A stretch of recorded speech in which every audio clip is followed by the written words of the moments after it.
Hey guys, this is my second video on solving by factoring. Again, if your factoring skills are not up to par, I suggest you go through my channel, find my factoring videos, watch those. You're going to need to be very, very good at factoring before you really start worrying about solving by factoring.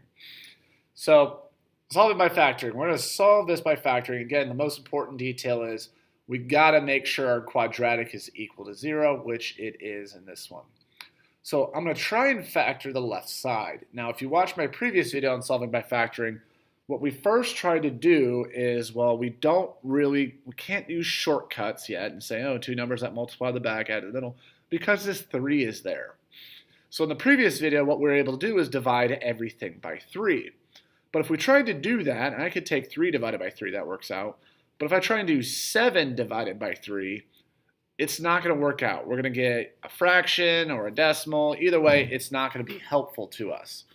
So what we're going to have to do is when we can't divide everything by 3, we're going to have to do what I call as the box method of factoring. Now, the box method of factoring, we're going to look on the left side and we're going to look on the right side. So on the left side, we have a 3. So I'm going to need to look at pairs of numbers that multiply to 3's, which is 1 and 3. On the right side of this box, I have 6, so I need pairs of numbers that multiply to 6. So 1 and 6, 2 and 3. So I'm going to have to pick a pair from the left side for the left side of my box. And I'm going to have to pick a pair from the right side, and I have two options there for the right side of my box. So I have to use 1 and 3 for the left side. I'm going to try 1 and 6 first for the right side.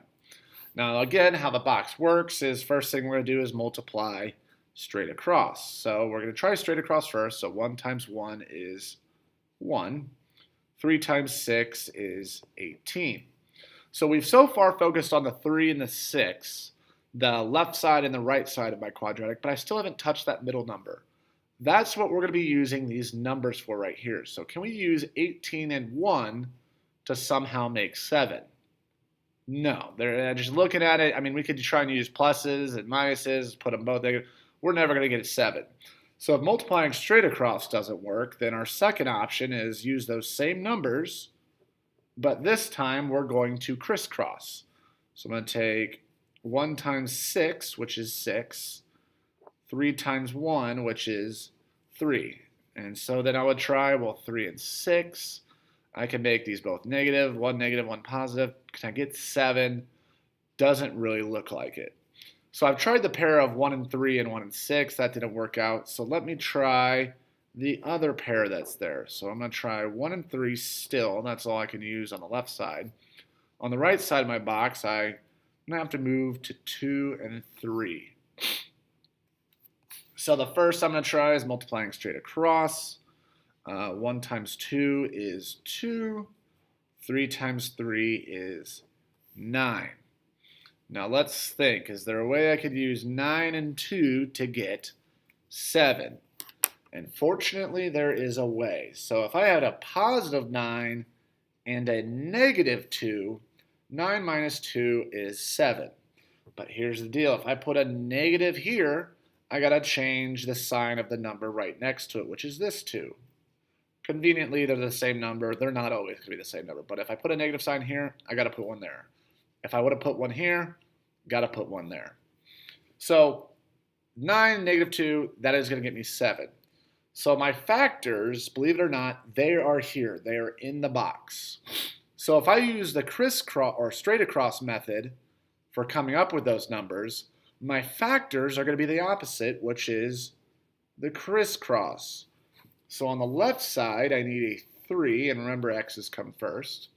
On the right side, I need a minus 2. So one of my factors is 3x minus 2. And then on my other crisscross, I need a 1 on the left side, so like 1x. And on the right side, I need a positive 3, so plus 3. And that is equal to 0. So again, if I multiply straight across, the factors are the crisscross. If the crisscross would have worked, then my factors, just so we get a refresher on that, would have been the straight across. It's always the opposite. So here are my factors for this problem. Now remember, once we're factored, we're going to take each factor, 3x minus 2, set that equal to 0. The other factor, when you have a 1 times x, that's just a plain old x. So x plus 3 is set equal to 0. And then all I got to do is solve each of these for x. So the left one, I'm going to add 2. I'm going to have 3x is equal to 2. Still got to get x by itself, so I divide by 3, and x equals 2/3. So there's one of my solutions. And on the right one, x plus 3, I'm going to subtract 3, x equals -3. So there are my two factors there, or sorry, two solutions, and that was solving by factoring 2.